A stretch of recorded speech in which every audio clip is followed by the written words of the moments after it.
buri wese muri ubu buzima wamwigiraho isomo rigufasha kugera kuri mwe twahereyeho. Ubu buzima buzima buzazima nzimanganyirije icy'abanjye.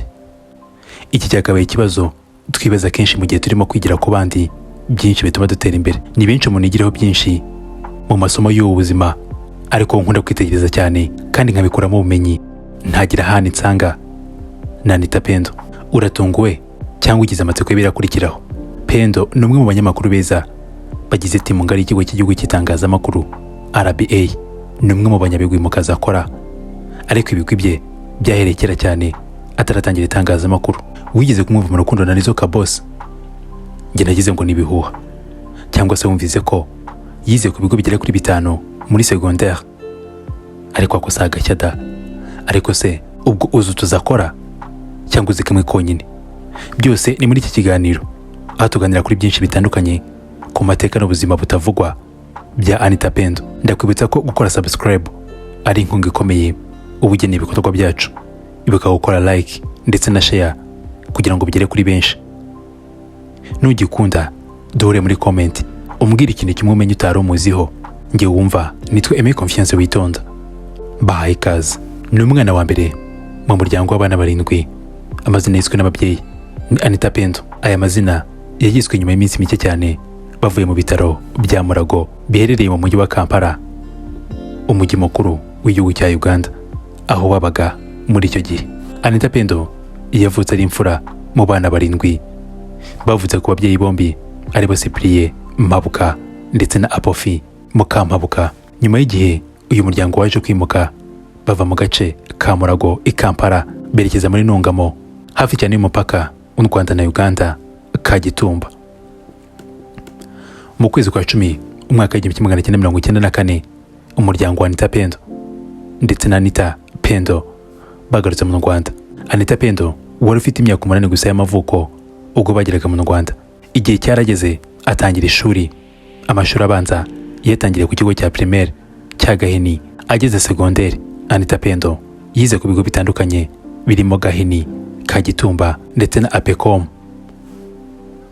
Ubwo yageraga muri kaminuza, Anita Pendo yize muri kaminuza ya Mount Kigali, gusa muri icyo gihe ikaba yitwaga Mount Kenya. Kubura umubyeyi w'umupapa akiri muto biri mu byatumye Anita Pendo afata inshingano kare cyane. Nyuma yo kubura se umubyara, uyu mwana yakomeje kurerwa na nyina, ariko arerwa kwa nyirakuru. Anita Pendo ni umwana akoranye discipline iri hejuru cyane ugereranije n'abandi bana bari mu kigero kimwe. Imwe mu mpamvu yatumaga uyu mwana yitwara uko ni uko se umubyara yari umwarimu, bityo bigatuma ahora yibombaritse cyane ngo hato atagira ikosa akora maze ngo nikarisha. Mu bwana bw'uyu mubyeyi ni ubwana butangaje cyane. Iyo uganirije bamwe mu babanye n'uyu mubyeyi cyangwa se ukaganiriza nyir'ubwite, bose bahuriza ku kuba Anita Pendo kera yari umuntu ugira imyitwarire icanganye cyane. Ubu ukabona yasabanye cyane, mu kanya ugasanga aratuje, bitari ugutuza gusa, ahubwo ndavuga gutuza kuri ku kigero cya bamwe mu bihaye Imana bakunda kwita ba maseri. Anita Pendo ni umwana abyirutse akunda kwiga cyane, dore ko inshuro nyinshi yamaranaga umwanya munini na sekuru amusomera udukuru dutandukanye ndetse n'imvaho. Gucisha make rimwe na rimwe, kugendera ku murongo no guca imbusane n'amakosa ni bimwe mu byaranze ubwana bwa Anita Pendo. Ariko nk'umwana wese nawe birumvikana ko ataburaga aho yakosheje by'ubwana. Umunsi umwe nk'uko byari bisanzwe, ubwo Anita Pendo yigaga muri primaire, we n'abandi banyeshuri boherejwe mu gishanga guca ibikangaga bagombaga kubahamo imisambi, abandi boherezwa guca ibyo bazakoramo imyeyo. Ubwo aba bana bageraga mu gishanga aho bagombaga gukura ibyo byatsi bari bagiye gushaka, bahanze amaso icyuzi cyiza cyane kiberanye no ko umuntu yacyogamo, bigendanye kandi cyane n'ubwenge bari bafite icyo gihe nk'abana. Bamwe muri abo bana bagiriwe inama yo kujya koga, ibizwi nko kwidumba cyangwa se kwidumbaguza. Anita Pendo ngo bikozwe abanza kubyanga, ariko nyuma arabyemera, yoga neza no kubarusha. Ubwo aba bana bajyaga kwidumbaguza, harimo abandi baciye ibikangaga ndetse n'ibyatsi by'imyeyo basubira ku ishuri, abandi bakomeza kwidumbaguza. Kubw'amahirwe make yabo, hari umwarimu waje atwara imyenda yabo y'imbere iyaba abana barimo kwidumbaguza ayijyana ku ishuri. Ubwo aba bana barangizaga kwidumbaguza, bashatse imyenda barayibona, ariko bashatse imbere yabo barayibura. abana bahisemo gusubira ku ishuri, maze ngo bagereyo basanga ikigo cyose cyateranye, habaye inama y'igitaraganya. Bafashe imyenda y'imbere uwo mwarimu yari yazanye bakayimanika hejuru, bagasaba ko nyiri uwo mwenda atera intambwe igana imbere akaza aho ngaho kuri rassemblement. Anita Pendo avuga ko ari wo munsi yakubiswe ku buryo n'uyu munsi akibyibuka akumva uburibwe bw'izo nkoni. Anita Pendo ni umwe mu bana bakuze bakunda ishuri cyane, bitandukanye n'inkuru za benshi, dore ko ari kenshi uzumva amateka y'ababaye ibikomerezwa uyu munsi wa none mu nguni zitandukanye.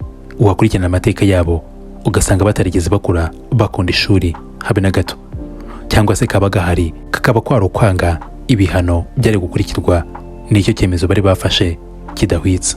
Uko ibihe byagiye bihinduka ni nako paje z'ubuzima bwa Anita Pendo zagiye zihinduka. Anita Pendo yaje guhorana Nizeyimana Alphonse wamenyekanye cyane nka Ndanda, ndetse akaba yaranabaye umukinnyi w'amakipe menshi atandukanye arimo nka Esperance FC, Rayon Sport ndetse na AS Kigali. Ubwo Anita Pendo na Ndanda bahuraga bahuje urugwiro, kuri bo bumva bidahagije ahubwo bahitamo kubana. Ndanda ndetse na Anita Pendo binjiye mu munyenga w'urukundo rudafunguye, maze baza kwibaruka abana babiri baba imbuto zameze ku giti cy'urukundo rw'aba bombi. Umunyarwanda yaricaye aritegereza, arangije araterura ati ntiruhira bose.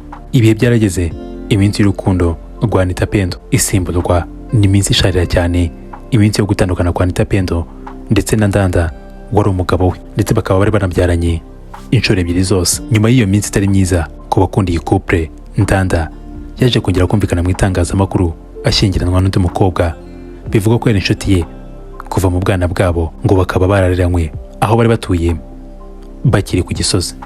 Nyamara n'ubwo uyu mugabo yahise ashaka undi mugore, siko kuri Anita Pendo byagenze, kuko yahisemo inzira yo kurera abana be neza yitonze kuruta guhita ashaka undi mugabo. Byaramuhiriye, abana be bakura neza, yaba mu gihagararo ndetse no mu bwenge.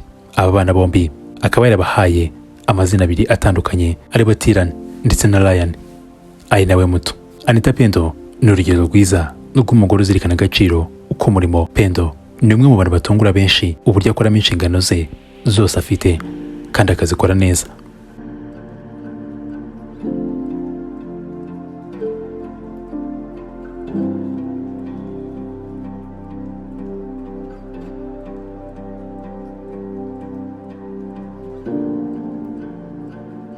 Anita Pendo ni umunyamakuru kuri Magic FM ndetse na televiziyo Rwanda. Pendo ni umushyushyarugamba akanaba umu DJ. Ibi ni ibivugwa kuko bizwi, ariko bigatekerezwa ko ashobora kuba anafite izindi nshingano ariko tudakunze kugarukwaho. Nyuma y'ibyo byose hakiyongeraho izindi nshingano zo kuba ari umubyeyi. Ni kenshi uzumva umunyamakuru atavuga neza zimwe mu ngombajwi ndetse n'inyajwi z'Ikinyarwanda.